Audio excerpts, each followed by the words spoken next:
సోదరులందరికీ కూడా CPML new democracy తరఫున అభినందనలు. సమస్య డిస్ప్లేస్మెంట్, ఇది కొత్త సమస్య ఏం కాదు. యూపీఏ ప్రభుత్వం వచ్చినప్పటి సంది ఉన్న సమస్యనే. దీని మీద విస్తారంగా కూడా ఉద్యమాలు జరిగాయి. అప్పుడు థర్మల్ ప్లాంట్ల వ్యతిరేకంగా, కోస్టల్ కారిడార్ వ్యతిరేకంగా, లేకపోతే కాలుష్య విధానానికి వ్యతిరేకంగా కూడా పోరాటాలు మనం చేసిన చరిత్ర దేశవ్యాప్తంగా ఉంది. మన రాష్ట్రంలో ఈ లక్షల ఎకరాలు కోస్టల్ కారిడార్ అనే పేరు మీద, సెజుల్ అనే పేరు మీద ఇవ్వడం జరిగింది. ఇదివరకు కూడా ప్రజల యొక్క ఉద్యమాల చేత ప్రభుత్వాలు ఆ పాలసీస్ ను వెనక్కు తీసుకున్నాయి. దాని వెలుగులోనే 2013 భూసేకరణ చట్టం కూడా యూపీఏ ప్రభుత్వం తీసుకొచ్చింది. అది కూడా ఇవాళ మార్కెట్ రేట్, భూమి కమర్షియలైజ్ అయింది. భూమి కమర్షియలైజ్ అయిపోయినటువంటి పరిస్థితిలో మార్కెట్ రేటు కోట్లు పలుకుతున్నది.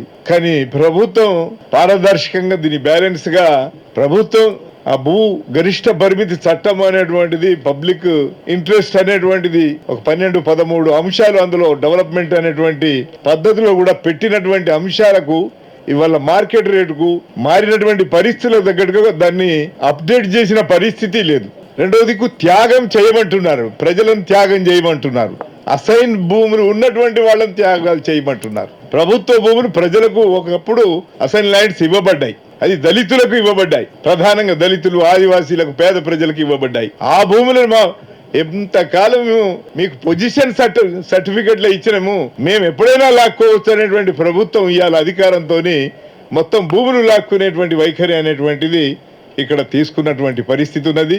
మీకు ఇప్పటి వరకు ఉన్నటువంటి హక్కు సాగు చేసే హక్కే ఉంది, కానీ పూర్తి స్థాయి అధికారం లేదు అనేటువంటిది ఒక ఆలోచన ఈ ప్రభుత్వానికి ఉంది. దాంతో పాటు ఇప్పుడు పట్టా భూముల్లోకి కూడా విస్తరించేటువంటి పద్ధతిలో సరికొత్తగా రేవంత్ రెడ్డి ప్రభుత్వం ఫ్యూచర్ సిటీ పేరు మీద వస్తున్నాడు. ఇది ఫార్మా సిటీకి గత ప్రభుత్వానికి సంబంధించిన బీఆర్ఎస్ ప్రభుత్వం చేపట్టినటువంటి అంశం.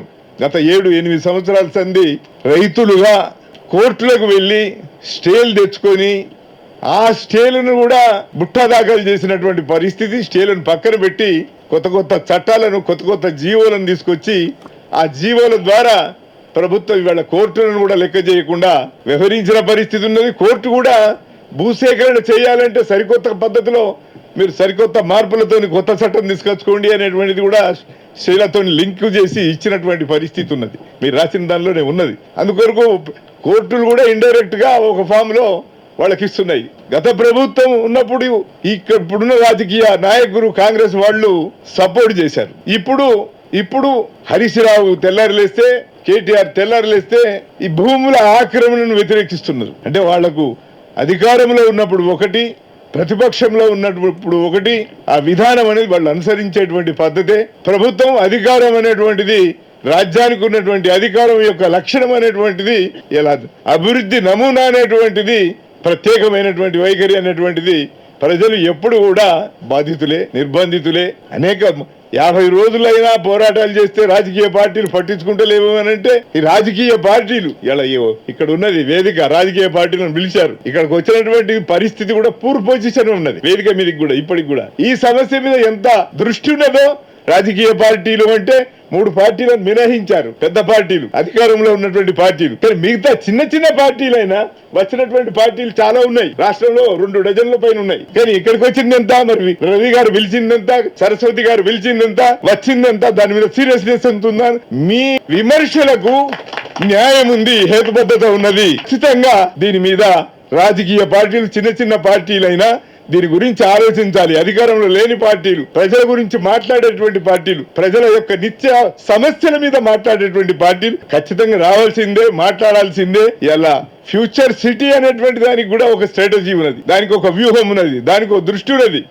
దానికి అంబానీ అదానితో సంబంధం లేదని అనుకున్నారు. ఫారెన్ ఇన్వెస్ట్మెంట్స్ తో సంబంధం ఉన్నది. ఫ్యూచర్ సిటీ ఇలా హైటెక్ సిటీ ఎవరిది? ఇలా ఫైనాన్షియల్ డిస్ట్రిక్ట్ ఎవరిది? రోజు చంద్రబాబు, రాజశేఖర రెడ్డి పేరు, దాని తర్వాత ఇప్పుడు 3వ పేరుగా రేవంత్ రెడ్డి పేరు రేపు రావాలా చర్చ ఎవరొచ్చినా. దానికి ఒక వ్యూహం. ప్రైవేట్ ఇన్వెస్ట్మెంట్స్ అనేటువంటి తీసుకొస్తున్నాం. దేని కొరకు తీసుకొస్తున్నాం? డెవలప్మెంట్ కొరకు తీసుకున్నాం. డెవలప్మెంట్ అంటే సంపద డెవలప్మెంట్ అయితే మన పేదలకు పంచుతాం. ఈ నినాదం ఇస్తున్నారు. కానీ ఈ సంక్షేమ పథకాలు కూడా ఎంత అమలు అవుతున్నాయి, వాళ్ళు ఇస్తున్నటువంటి 6 గ్యారెంటీలు గాని, వాళ్ళు ఇస్తామన్నటువంటి ఇతర గ్యారెంటీలు గాని, ఇలా కేసీఆర్ పీరియడ్ లో వచ్చిన గ్యారెంటీలు గాని, ఈ గ్యారెంటీలు గాని మన ప్రాథమికమైన సమస్యలు పరిష్కారం అయినాయా, మనకున్న బతుకుల సమస్యలు మారినాయా, ఇలా వ్యవసాయ కూలీల సమస్యలు మారినాయా, రైతుల సమస్యలు మారినాయా? కానీ ఎంఎస్పీ అనేటువంటిది ఎందుకు ఇవ్వలేకపోతున్నారు? స్వామినాథన్ కమిషన్ ప్రతిపాదించినది ఎందుకు ఇవ్వలేకపోతున్నారు? ఇలా ధాన్యం కొనుగోలు చేయడం అనేటువంటిది ఎందుకు చేయలేకపోతున్నారు?